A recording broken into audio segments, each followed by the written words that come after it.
Hey loves! Today I'm going to show you guys how I got these beautiful knotless braids, and if you're interested in booking me, I am located in Virginia.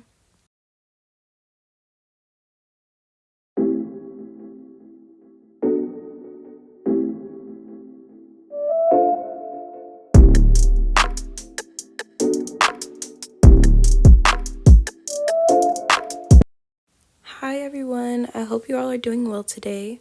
I will be showing you this knotless process from start to finish. The first thing I do is I blow dry out on medium heat on the low flow setting. I basically just do this to get all like the knots and tangles out and to make the process of parting go smoother. It's also really important when you do larger braids to have like a flatter foundation, so getting out all those knots and tangles are essential.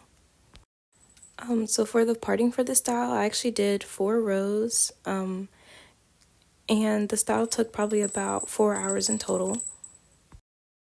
So usually when I do large knotless braids, it actually ends up being about 5 to 6 rows, but because of, even though our hair is very long and very full, it's not very dense, so in order to still achieve like that flat and full look, I found that the 4 rows would be better for her just throughout like my experience of doing, different textures. You have to adjust depending on the person's head, and this is what definitely served her best for this style.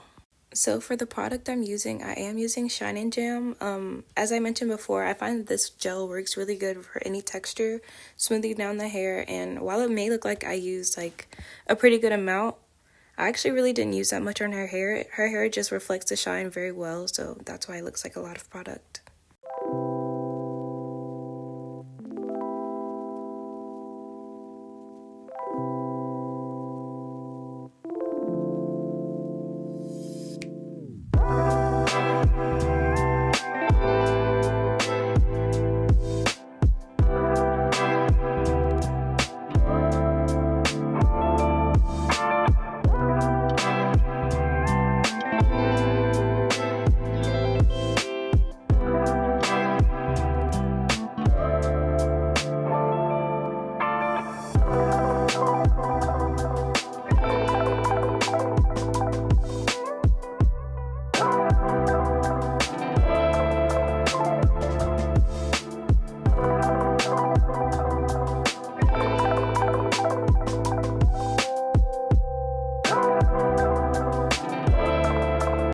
So we do still bricklay during this process of the large knotless. It just looks a little different compared to like small traditional box braids, but I'm starting off with only 2 braids in the bag, 1 on each side.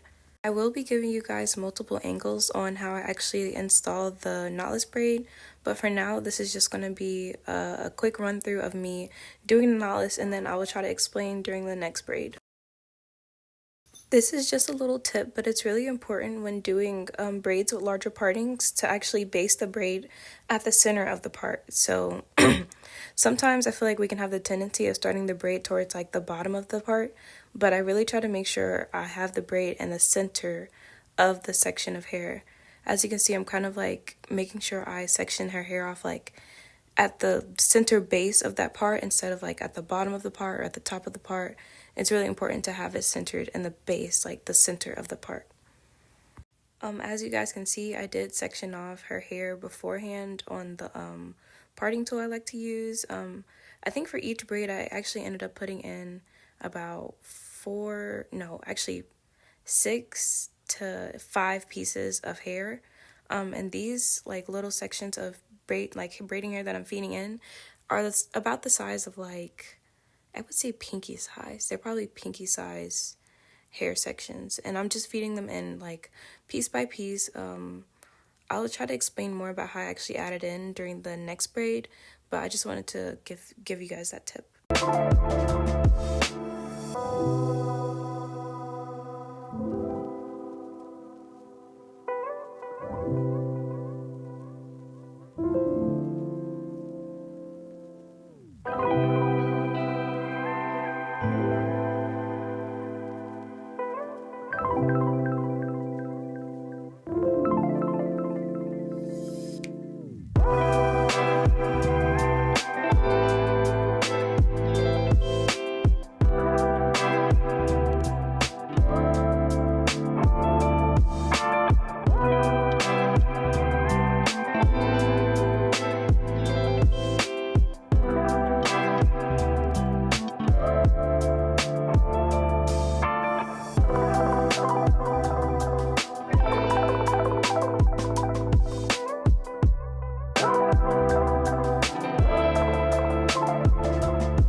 These beads are the absolute cutest. They're wooden beads. They're actually really good quality. I got them off of Amazon, and you guys see these like little bags that I have them in. They gave me about 6 of these bags in the pack, and I swear it was only like, I think it was under $10. I'm definitely going to leave the link in the bio, but they are so nice. I love these beads so much. I do use like one of the butterfly tools for installing the beads. Actually, this came in the pack of beads. Essentially all you do when you use one of these butterflies is you put the beads on the actual stick, and then you sleep the hair through the big hole, and then you just slide the beads up. Like, it's really easy, it's really simple. I'll show you guys that process again, but it's super simple, and if you have any questions about it, please feel free to leave a comment. Then of course we're going to secure it with our bands. This is the beading and banding process at the end of each braid. So for this next braid, I'm going to explain the process more. So essentially, you definitely want to make sure you comb out the base of that braid really well. Like I mentioned before, you want to make sure that your braid is centered at the center of the part. Then I like to section off the hair into 3 clear defined sections. And I feel like I add the hair in a bit earlier than maybe some people. I literally do like one fold over, and then I start to add in a piece. And the reason why I do this is because I want to ensure like the thickness of the braid will be consistent, or at least like, like that good like build up effect, like that feed in effect basically. But I don't want the base of the braid to be too thin. That's why I always add a piece at the beginning. I do about 2 stitches in between each add-in, and I like to add in the hair at the bottom of the section pretty much. Like, I fold it under. Like, even though you see me add it on the top, it's basically folded under immediately. So wait, let's watch this. See, we keep one section up and the other section like folded underneath. I would say you definitely have to practice this skill, like, and you'll get it down packed like through repetition. It's literally as simple as you want to make it. You can literally just add it up there and fold it under and just start your braid. I actually add, like I mentioned, about 6 pieces to each braid. These are the large knotless, so I like to have them pretty thick. And I did add about 5 to 6 pieces to each braid. The reason why I say it's a range is because like the person's density of their hair is different during different sections of their head. So I feel like it's important to make sure that the actual braid is consistent, not necessarily the amount of hair that you add. And then while I do add the hair, and I do like to tuck her hair underneath of the braiding hair to really, like seal it, and then so she won't have any flyaways or anything throughout time. Also, it's really important to tuck her hair because I do like to trim up my braids. A lot of times the braiding hair will just like kind of pop out in some places, and I definitely like to snip those away. And then of course I use my heart tool. I know I said butterfly tool before. It's because usually it's a butterfly, but I just slide the beads up there like I mentioned before. And then I do also really like to make sure that my length is consistent for the ends of her hair. Sometimes I do like that little like V effect where the hair on the side is a bit shorter than the hair in the back, like slightly, just because it looks really good. So I always, make sure I do that on the ends of the hair. When you're doing a style like large knotless, parting is actually like super, super important. Maybe even more important than when you're doing like smaller braids, because every part can be seen like extremely clearly. So you want to make sure that you take your time with your parting and make sure that brick lay is like steady, like good brick lay. I find it to be like really fast and really effective when I do my pre-parting for like each braid for each row as I'm going through the head, as opposed to like each row or like every single part before like I even start braiding. I just like to go row by row. So like I said, for the first row there were 2 braids, and then for the second row there are going to be 6 braids, and I do like to keep up that brick lay consistency all throughout the head. With that being said, because she does only have 4 rows of braids, the second row actually has like a part lining up with the back row, just because like it makes the brick lay a bit smoother since she doesn't have like that 5th row of like leverage. I mean, I feel like as you go throughout like more knotless braids and you get different textures, different densities, you see more about like what I mean with trying to keep up with the brick lay and like with the flatness and with the fullness. But yes, so that that second row does have like a part lining up in the middle. So before starting your braid, I always want to make sure my part is centered. My braid is starting at the base, the center of her part. And then of course I do add in my first piece of hair kind of like almost instantly. I just do like one fold over, and then I add in that first piece of hair. A tip when adding in hair is actually to go lighter than going thicker. Like I mentioned before, these are pinky size sections, and while that may seem like pretty tedious for large knotless braids, it actually makes your look of the braid a lot more consistent and a lot smoother. You won't see those big bulky pieces that you added in. It actually makes the braid transition like very well. And like I mentioned before, I do about 2 stitches before I add in each piece of hair. As I got towards the bottom of the braid, I actually did about 2 to 4 stitches depending on how the braid was looking, especially with her hair being ended, like fading out towards the end. It's really important to try to make sure that your thickness is consistent within the braid. I'm going to show you guys a shot of what it looks like to add in the hair, but like I mentioned before, you really have to learn this practice through like repetition. I feel like I can try to explain it as much as I want, but it's really like, just try it. It's really not as hard as it looks. Super easy, just give it a try. I know you can do it.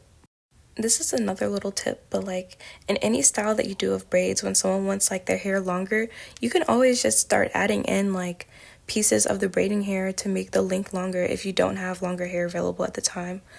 Since she did want her hair like a bit longer than like the length of the braiding hair, I just added in a couple extra pieces at the bottom just for her length, not necessarily for thickness, just for length.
Now I'll be giving you guys like a side view of the installation, and I'm not going to talk as much through this probably like the rest of the couple braids I'm going to show you, just because it's like I feel like you can get your own understanding by just looking. Always feel free to leave any comments for any questions if there's something I can explain a bit better for you, but yes, I'm just going to leave you to watch the rest of these. There's only one girl for me, come on, baby, you know it. There's only one girl for me, one girl for me. There's only one girl for me, one girl for me. Just give me one last chance, I promise that I won't blow it. Time and time again, I said I will leave you alone. Stop picking up on the phone, knock, knock on the door, no one's home. If you want me to be yours, you gotta make it known. I'ma make you work for it like you're on commission. Wanna take me up, you better ask permission. Tell them other bitches just a minute business. I ain't in competition. There's only one girl for me, come on, baby, you know it. There's only one girl for me, come on, baby, you know it. There's only one girl for me, one girl for me. There's only one girl for me, one girl for me. Just give me one last chance, I promise that I won't blow it. Don't take it personal, but I don't wanna hear it. Yes, it was a pity that the baby was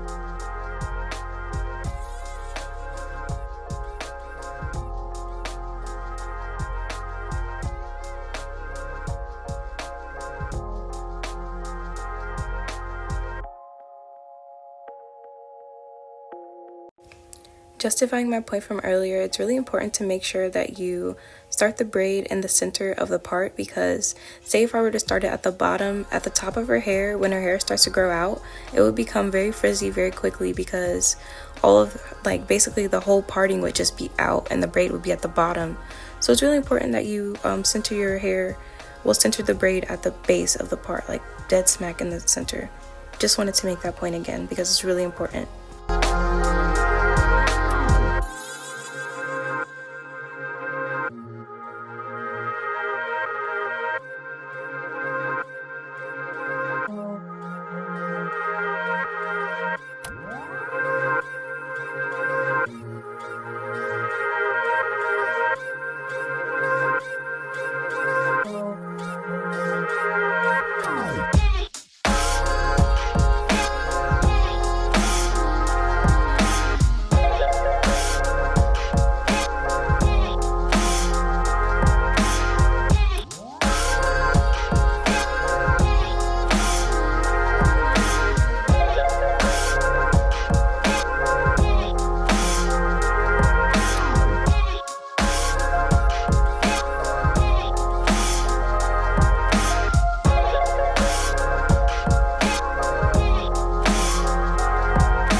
So now that we are done with the service, I always like to oil all of my clients' hair.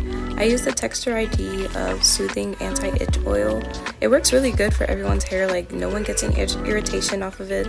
That's why I like to use it, and plus I think it has like a jojoba oil and like spearmint or something, so it has like that cooling sensation. Oh, it's tea tree oil. Yeah, it has like that cooling sensation, and a lot of people like that. And then of course we go on to moussing, which is also everyone's favorite. The way that this mousse like collides with the jam, I use the Lotta body mousse. It just looks so good. Like it'll give such a good shine on the person's hair, especially when you warm it up with the blow dryer. Oh my goodness, it just looks so nice. But yeah, that is pretty much like the end of this style. I thank you so much for watching this whole video.